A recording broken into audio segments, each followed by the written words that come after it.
Bismillahirrahmanirrahim. Assalamualaikum warahmatullahi wabarakatuh. Alhamdulillahirrabbilalamin. Allahumma sholli ala sayyidina Muhammad wa ala ali sayyidina Muhammad. Oke teman-teman semua, kita ketemu lagi. Di pertemuan kita kali ini, kita akan ngebahas tentang dunia pasca sekolahnya teman-teman, yaitu dunia perkuliahan. Nah, yang mau aneh bahas itu tentang dasar banget dari perkuliahan ini. Aneh pengen bahas sebenarnya teman-teman itu perlu apa enggak sih kuliah? Di antara teman-teman ada yang udah mikir ya, sebenarnya teman-teman itu butuh kuliah apa enggak sih? Nah, sebelum teman-teman lanjut ke bangku kuliah, teman-teman harus tahu dulu nih, kenapa teman-teman butuh kuliah? Atau jangan-jangan sebenarnya teman-teman gak butuh kuliah. Oh, kalau gitu taunya dari mana bang? Aneh itu butuh kuliah apa enggak? Nah, cara taunya itu teman-teman tinggal tanya satu hal ke diri teman-teman.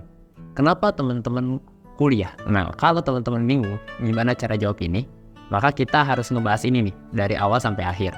Biar teman-teman tahu, biar teman-teman punya jawaban kenapa teman-teman kuliah. Oh bang, emang harus banget bang, aneh punya jawaban ini. Iya teman-teman, kalau teman-teman nggak berhasil menjawab pertanyaan kenapa teman-teman kuliah, maka kuliahnya ini bakal jadi hal yang nggak jelas. Banyak banget teman-teman aneh yang dia itu kuliah tapi tinggal kuliah, kerjaannya main, kuliah pun nggak jelas. Kalau kuliah nih nggak tahu dia belajar apa. Ujung-ujungnya tuh selalu komentarnya kuliah mah teori doang, nggak penting, yang penting praktek. Ya terus ngapain ente kuliah kalau kayak gitu? Dari awal aja nggak usah kuliah. Ada juga yang dia kuliah terus jarang masuk kelas, malas masuk kelas. Alasannya fokus pengen organisasi lah, fokus pengen sambil kerja lah, fokus sambil bangun bisnis. Ya semuanya sebenarnya nggak salah.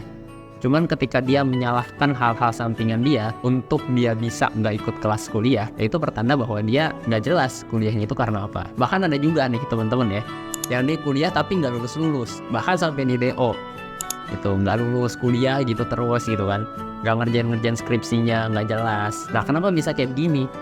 Karena dia nggak tahu kenapa dia kuliah, karena dia nggak tahu alasan kenapa dia kuliah, maka akhirnya ya kayak begitu, malas-malasan kuliah sampai di titik nggak lulus gitu. Udah kuliah bertahun-tahun tapi malah nggak lulus. Ini kan nggak lucu gitu ya teman-teman ya. Biar teman-teman tahu kenapa teman-teman itu perlu kuliah, maka teman-teman harus ngelakuin satu cara ini, yaitu mulai dari akhir. Gitu, teman-teman harus ngeliat dulu nih dari akhir. Di akhir nanti teman-teman mau jadi kayak apa, atau teman-teman pengen kerja atau pengen jadi seorang profesional yang kayak gimana, pengen berprofesi sebagai apa. Itu titik akhirnya teman-teman. Karena kuliah ini adalah sebuah proses. Itu teman-teman diproses dari yang tadinya bukan seseorang jadi seseorang, dari yang tadinya nggak tahu apa-apa, nggak bisa apa-apa, jadi bisa ngelakuin hal-hal yang bisa dokter lakuin. Dari yang bukan dokter jadi dokter, dari yang bukan perawat jadi perawat gitu. Dari yang bukan insinyur jadi insinyur. Ini melalui proses yang namanya kuliah. Maka cara paling gampang teman-teman harus cari tahu dulu di titik akhirnya teman-teman mau jadi kayak apa, teman-teman mau jadi siapa. Kalau misalnya teman-teman pengen jadi content creator misalnya nih, ya secara logis teman-teman gak usah kuliah gitu. Kenapa gak usah kuliah? Bukan karena kuliah gak penting, tapi biar jadi content creator gak ada kuliah yang memenuhi aspek pengetahuan itu gitu. Jadi teman-teman harus mau jadi apa dulu nih, titik akhirnya apa dulu. Kalau teman-teman misalnya mau jadi dokter, terus teman-teman milih kuliahnya teknik, apakah bisa ketika teman-teman belajar teknik pas lulus jadi dokter? Kan nggak bisa gitu kan. Dan kalau teman-teman mau ngeliat titik akhir ini, nggak bisa teman-teman ikut orang doang gitu. Ini nggak bisa ya teman-teman ya. Teman-teman nggak bisa ikut-ikutan kata orang doang. Gue pengen kuliah di kedokteran. Kenapa? Soalnya kata orang lain, kata teman-teman gue, kalau kuliah di kedokteran ntar pas lulus gajinya gede. Gue pengen kuliah di ilmu komputer karena katanya coding-codingan lagi dibutuhin nih sama banyak perusahaan. Jadi gajinya mungkin bakal gede nih. Kata teman-teman gue sih gitu. Gue pengen ikutin dia aja. Teman-teman gak bisa kayak begitu. Kenapa gak bisa? Contoh nih, besok aneh pengen ke Jepang, aneh ngajak ente nih, mau gak ente ke Jepang bareng aneh besok? Ente ikut aneh, keluarin duit 20 juta bareng aneh ke Jepang. Ente mau ikut gak? Oke, misalnya ente mau ikut karena Jepang keren. Pas nyampe Jepang, ente mau ngapain? Bingung kan? Gak tahu mau ngapa-ngapain kan? Yang ada pas nyampe Jepang malah gak jelas, celingak-celingak doang.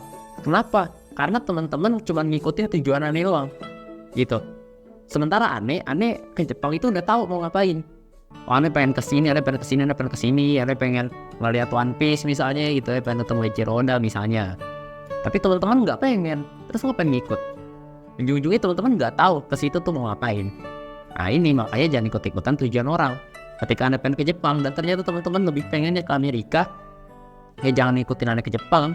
Jangan ngikutin pesawat aneh, jangan ngikut masuk berangkat bareng aneh. gitu. Yang ada ketika teman-teman nyampe sana, meskipun dengar cerita-ceritanya, wah ini keren, itu keren, tapi teman-teman yang ada malah celingak-celingak nggak jelas, dan teman-teman nggak puas ketika nyampe sana. Ini efek dari ikut-ikutan doang, tanpa punya tujuan sendiri.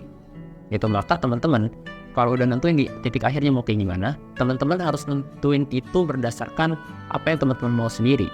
Gitu, nggak bisa ikut-ikutan sama orang doang. Setelah teman-teman udah tahu nih di titik akhirnya itu kayak apa, teman-teman mau jadi kayak apa, dan itu nggak ngikutin orang lain, teman-teman harus ngelihat juga kalau di profesi itu kerjanya kayak apa sih. Misalnya ya, aneh kerja sebagai apoteker. Sebelum teman-teman memutuskan pengen jadi apoteker, teman-teman harus lihat dulu apoteker misalnya kerjanya ngapain aja sih. Oke, dia misalnya kerja di rumah sakit. Dia kerja di rumah sakit itu ngapain aja? Itu sebisa mungkin baiknya ya teman-teman sih cari tahu dari sekarang sebelum teman-teman memutuskan untuk kuliah itu sendiri. Jadi teman-teman udah kebayang nih, oh dia kerjanya kayak gini, dia kerjanya ngasih obat. Oh teman-teman pengennya jadi dokter, teman-teman lihat di rumah sakit dokter kerjanya ngapain gitu. Oh dia kerjanya meriksain pasien, kerjanya kayak gini, kayak gini, kayak gini. Teman-teman ngelihat gitu kan kerjanya kayak begini. Atau teman-teman pengen jadi insinyur, atau teman-teman pengen jadi apalagi misalnya ahli komputer gitu kan. Teman-teman harus melihat dia nanti kerjanya ngapain dan kerjanya itu kayak gimana.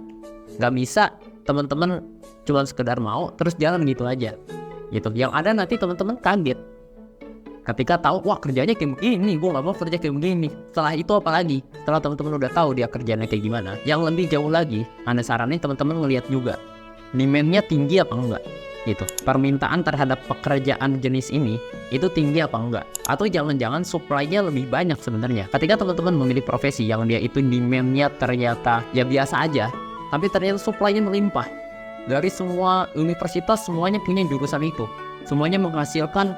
Misalnya ya, semua orang menghasilkan akuntan gitu.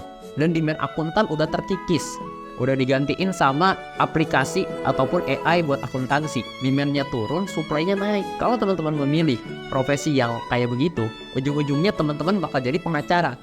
Pengangguran banyak acara. Teman-teman justru bakal susah nyari kerja. Karena kenapa? Demand-nya kecil, tapi supply-nya banyak gitu. Orang-orang jadi akuntan banyak, ujung-ujungnya rebutan.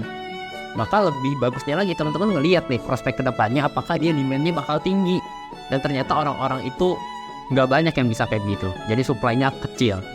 Jadi berpotensi teman-teman bakal mudah nyari kerja, bakal dapat kerjaan yang gajinya lumayan tinggi juga. Kalau teman-teman udah ketemu nih profesi yang teman-teman mau, kerjanya kayak gimana teman-teman udah tahu, dan udah tahu nih wah demand-nya bakal tinggi dan segala macamnya. Setelah itu teman-teman nggak bisa kucuk-kucuk langsung ambil gitu aja. Teman-teman aneh saranin ya, ngelihat langsung kuliah di jurusan itu tuh rasanya kayak gimana.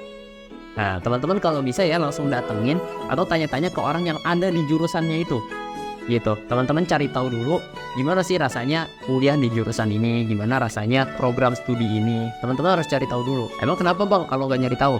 Ya ini sedikit cerita aneh dulu ya. Ketika aneh awal-awal masuk kuliah, aneh masuk kuliah itu, aneh itu nggak nyari tahu secara dalam gitu. Di farmasi, aneh kan kuliah farmasi ya. Di farmasi itu kayak gimana sih gitu, kuliahnya kayak gimana, belajarnya kayak gimana, isinya orang-orangnya kayak gimana, apakah banyakan cewek, apakah banyakan cowok. Aneh belum tahu, dan aneh nggak nyari tahu. Salahnya di situ.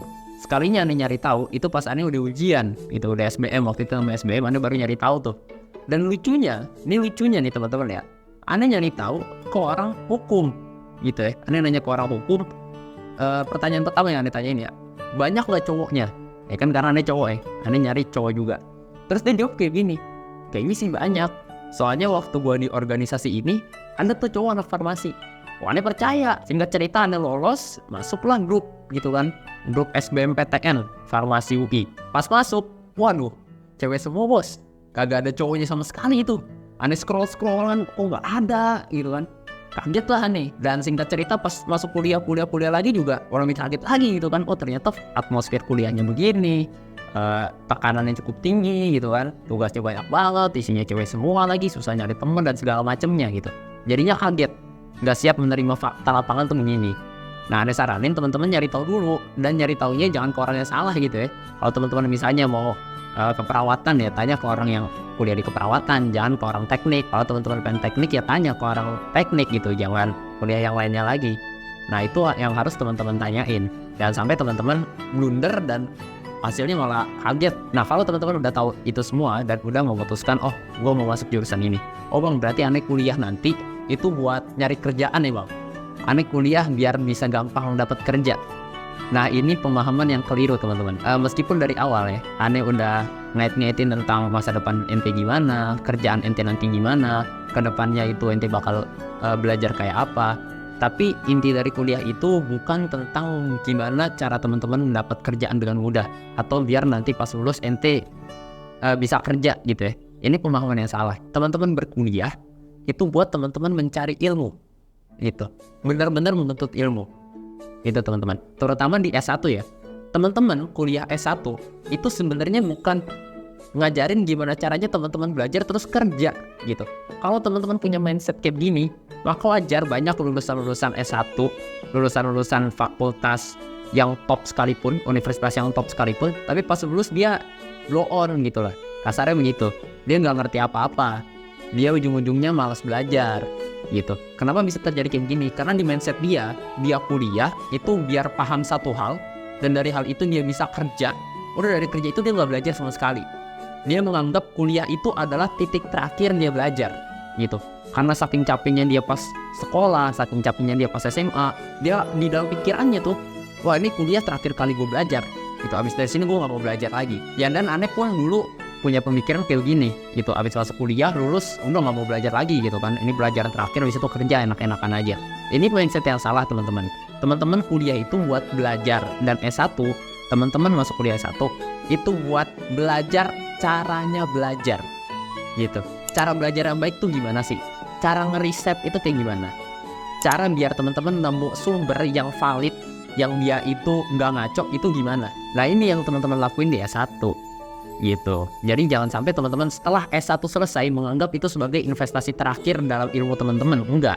Tapi setelah S1 selesai, jadikan ilmu yang teman-teman dapat, cara belajar yang teman-teman dapat S1 itu sebagai cara teman-teman ke depannya untuk belajar lagi, untuk explore lebih jauh lagi. Nah itu teman-teman yang harus teman-teman tahu sebelum teman-teman memilih perkuliahan teman-teman. Semoga teman-teman bisa jadi apa yang teman-teman inginin. Semoga teman-teman bisa mencapai target teman-teman. Dan jangan lupa teman-teman, setelah teman-teman udah tahu tujuannya mau kemana, pastiin teman-teman juga berdoa gitu ya, berdoa kepada Allah, minta yang terbaik kepada Allah. Dan yang mau aneh sampaikan, kalau teman-teman itu nggak dapet perguruan tinggi negeri ataupun perguruan tinggi yang teman-teman idam-idamkan, baik itu di SBM, baik itu di SNM, undangan, ujian yang bareng-bareng atau ujian mandirinya teman-teman nggak ada yang dapet, teman-teman jangan sedih, dan teman-teman jangan sampai jadi sok tahu gitu, sampai nyalain Allah, sampai teman-teman kufur gitu ya, sampai teman-teman nyalain segalanya, teman-teman kecewa banget. Kecewa itu bukan suatu hal yang salah teman-teman. Teman-teman nangis, teman-teman sedih ketika nggak dapat apa yang teman-teman mau, itu bukan suatu hal yang salah, itu manusiawi. Teman-teman nangis nggak apa-apa. Tapi ketika teman-teman selalu meratapi itu, selalu menyalah-nyalahkan hal itu, terus menganggap ini keputusannya Allah nggak adil. Ada kok temen gue yang nggak belajar kayak gue, yang dia malas tapi dapat perguruan tinggi yang dia mau, dapat jurusan yang dia mau. Jangan sampai teman-teman jadi yang kayak begini nih punya pemikirannya. Karena teman-teman nggak tahu apa yang terbaik buat teman-teman. Bisa jadi teman-teman mikirnya jadi dokter adalah yang terbaik buat teman-teman, tapi buat Allah itu bukan yang terbaik buat teman-teman. Teman-teman nggak bakal tahu masa depan teman-teman itu yang terbaik kayak gimana. Allah yang lebih tahu, Allah yang paling tahu. Jadi jangan sampai teman-teman itu seninya berlarut-larut ketika teman-teman nggak dapat apa yang teman-teman tuju gitu. Sekian segitu aja dari aneh. Dan ada ingetin sekali lagi, ketika teman-teman nanti berkuliah, jangan sampai teman-teman tanpa tujuan, dan jangan sampai teman-teman itu justru di titik malah nggak lulus gitu ya, lulusnya lama bertahun-tahun. Ini nggak jelas teman-teman gitu. Meskipun aneh dulu pernah ada di titik itu, karena aneh dulu menganggap bahwa kuliah ini sebagai tujuan akhir, bukan sebagai batu loncatan menuju tujuan akhir. Ini padahal dulu udah sering disebut nih sama mentor aneh, tapi aneh iya doang. Sampai akhirnya aneh pernah satu titik aneh berangkat kuliah gitu ya, tapi nggak niat gitu, malas, bingung, nggak tahu mau ngapain.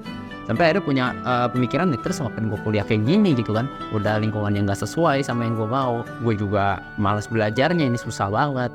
Punya pemikiran kayak gini. Ini karena aneh menjadikan kuliah sebagai tujuan akhir, bukan sebagai batu loncatan menuju tujuan akhir. Itu teman-teman.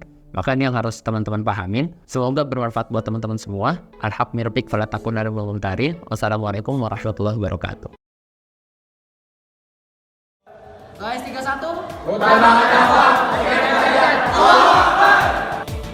mengaruhi